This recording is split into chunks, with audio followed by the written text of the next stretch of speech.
A vida na Eritreia é um enigma para a maior parte do mundo. Um país que opera sob uma densa cortina de isolamento que lhe rendeu o apelido de a Coreia do Norte da África. Situada no estratégico Chifre da África, às margens do Mar Vermelho, esta nação de cerca de 7 milhões de habitantes apresenta um paradoxo fascinante. Um lugar com uma riqueza histórica e cultural milenar, com ruínas impressionantes e uma costa virgem, que ao mesmo tempo é governado por um sistema político de controle total, isolamento econômico quase absoluto e militarização onipresente. O relato da vida cotidiana na Eritreia, portanto, não é uma descrição de destinos turísticos ou economias em crescimento, mas uma imersão em uma existência marcada pela subsistência, pela vigilância constante e pela absoluta ausência de liberdades civis e econômicas. Dê like, inscreva-se e compartilhe. Vamos começar! A Eritreia conquistou sua independência da Etiópia no ano de 1991, após uma guerra de 30 anos, e foi formalizada em 1993. A nação emergiu da luta com um grande senso de unidade nacional e uma estrutura militarizada. No entanto, em vez de evoluir para uma democracia pluralista, consolidou-se sob o poder de um único homem, o presidente Isaías Afwerki, e seu partido, a Frente Popular pela Democracia e Justiça. Nunca foi realizada uma eleição nacional, e a Constituição ratificada em 1997 nunca foi implementada. O governo opera com uma estrutura vertical e opaca, onde a lealdade ao líder é o único caminho para a promoção. O país optou por um modelo de autossuficiência extrema e autarquia econômica, impulsionado pela desconfiança em relação a potências externas e à comunidade internacional. Essa escolha ideológica, combinada com a retomada de uma guerra fronteiriça com a Etiópia entre 1998 e 2000, cimentou o muro de isolamento que define a vida eritreia hoje. Apesar da assinatura de um acordo de paz histórico com a Etiópia no ano de 2018, que reabriu as fronteiras e as linhas de comunicação brevemente, o governo eritreu manteve a estrutura de controle interno. A vida se desenrola sob a lembrança constante desse estado de guerra latente. A política externa do governo é baseada na suspeita, fechando o país para a maioria dos jornalistas estrangeiros, organizações de direitos humanos e, o mais significativo, para a influência econômica externa. Ao contrário de quase todos os países do mundo, a Eritreia rejeitou quase categoricamente a ajuda internacional, os investimentos estrangeiros em larga escala, exceto em algumas minas, e os empréstimos do Fundo Monetário Internacional ou do Banco Mundial. Essa postura levou a uma vida econômica de subsistência, onde o crescimento e o desenvolvimento estão paralisados, e onde a inovação e a iniciativa privada são vistas com desconfiança, a militarização e o serviço nacional perpétuo.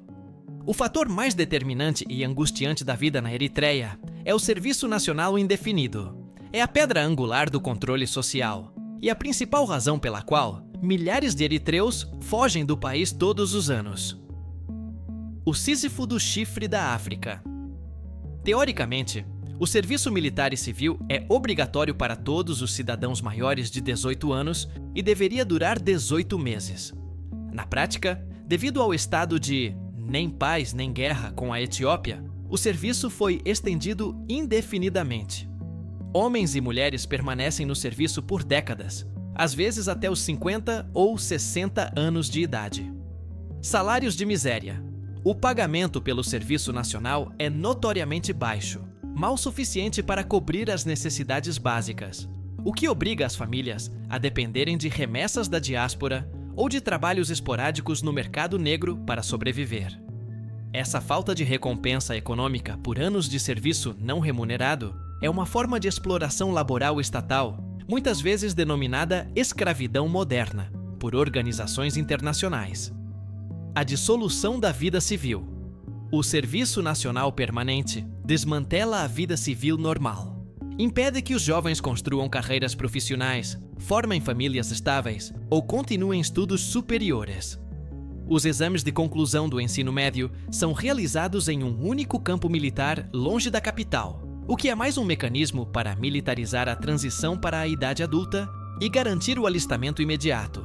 A vida é uma longa pausa forçada, despojando o indivíduo da autonomia para planejar seu próprio futuro trabalho forçado. Grande parte do Serviço Nacional não é estritamente militar, mas trabalho forçado em projetos de infraestrutura, mineração ou agricultura, controlados pelo Estado ou por empresas ligadas ao partido governante. Isso transforma o serviço em uma fonte de mão de obra barata e sem direitos trabalhistas, essencial para a economia autárquica do governo. Dê like, inscreva-se e compartilhe. A militarização também impregna a sociedade com uma vigilância constante. A deserção do Serviço Nacional é um crime grave que pode levar à prisão ou à punição severa. A desconfiança mútua é alta, pois vizinhos e conhecidos frequentemente se sentem pressionados a relatar qualquer sinal de deslealdade ou tentativa de fuga, criando uma atmosfera de medo e paranoia social. O controle econômico e a vida de subsistência. A economia eritreia é uma das mais fechadas e menos transparentes do mundo, o que se traduz em uma vida de incerteza financeira para a maioria dos cidadãos, um mercado controlado pelo Estado. O governo mantém um controle rigoroso sobre o comércio, a produção e, crucialmente, as divisas estrangeiras, restrição de capital. O acesso à moeda forte é estritamente limitado, o que dificulta enormemente a importação de bens essenciais, equipamentos médicos ou tecnologia moderna.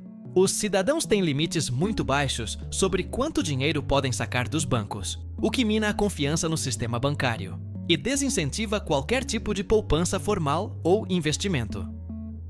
O monopólio de bens. Muitas importações vitais, desde combustível até bens de consumo, são monopolizadas por empresas estatais ou por figuras próximas ao poder. Isso gera escassez crônica e um mercado negro robusto. A vida cotidiana implica fazer longas filas para obter bens racionados. A escassez, além de ser um problema econômico, é uma ferramenta de controle, pois mantém a população focada na subsistência diária em vez de na crítica política. Falta de investimento em infraestrutura. Apesar dos 30 anos de independência, o investimento em serviços públicos básicos é deficiente. O acesso à eletricidade e água potável é irregular fora da capital, Asmara.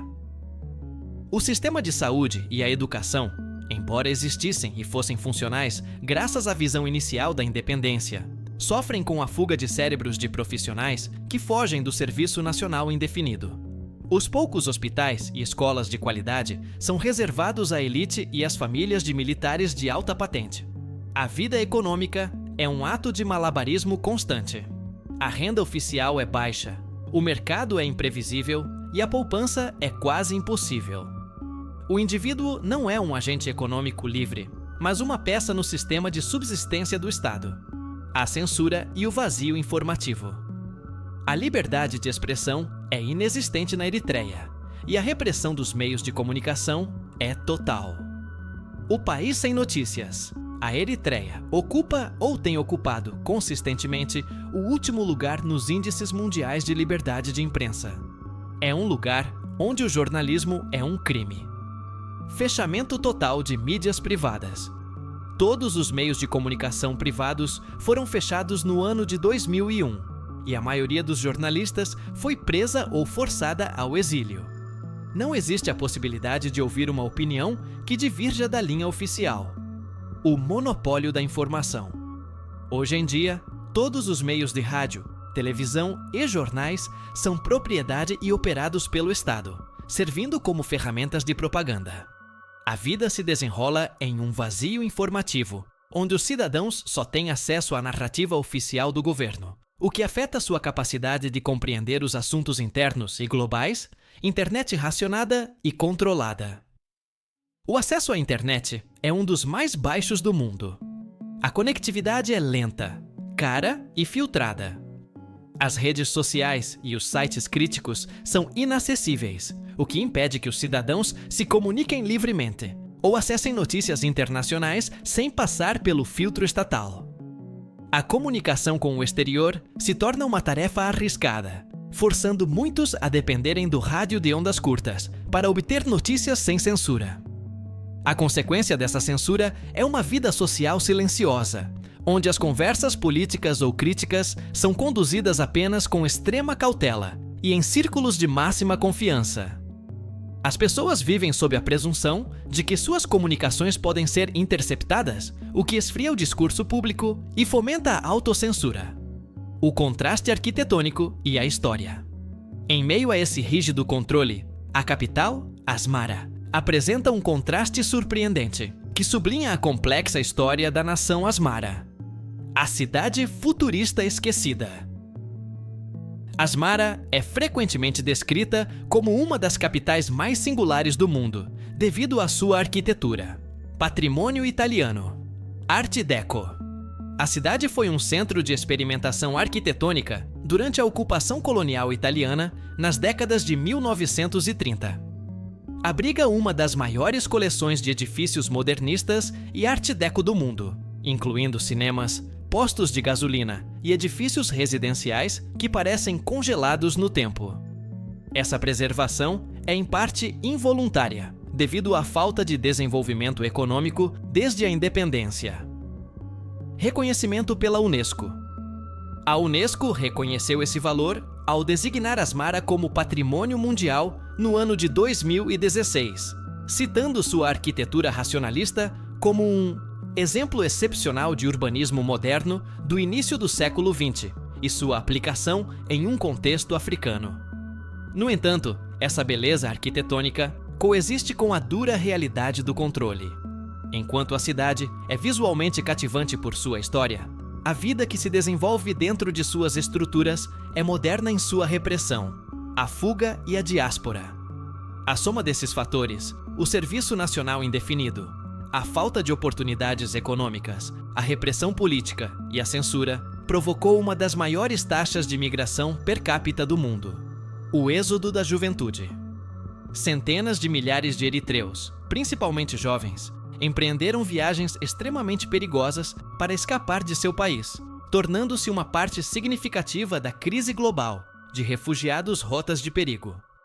A maioria dos que fogem enfrenta a árdua travessia pelo deserto do Saara, onde são vulneráveis a traficantes de pessoas, abusos e sequestros, antes de tentar cruzar o Mediterrâneo em direção à Europa. Muitos terminam em campos de refugiados em países vizinhos como Sudão e Etiópia, frequentemente com a esperança de continuar seu caminho. O fenômeno da diáspora. A população eritreia no exterior é grande e altamente organizada. As remessas que enviam para seus familiares são, de fato, a espinha dorsal da economia eritreia de subsistência. O governo também exerce controle sobre a diáspora, exigindo um imposto de 2% sobre a renda dos eritreus no exterior, muitas vezes sob a ameaça de represálias contra os familiares que permanecem no país. O governo utiliza a diáspora como uma fonte de renda, mesmo enquanto pune aqueles que buscam liberdade fora de suas fronteiras.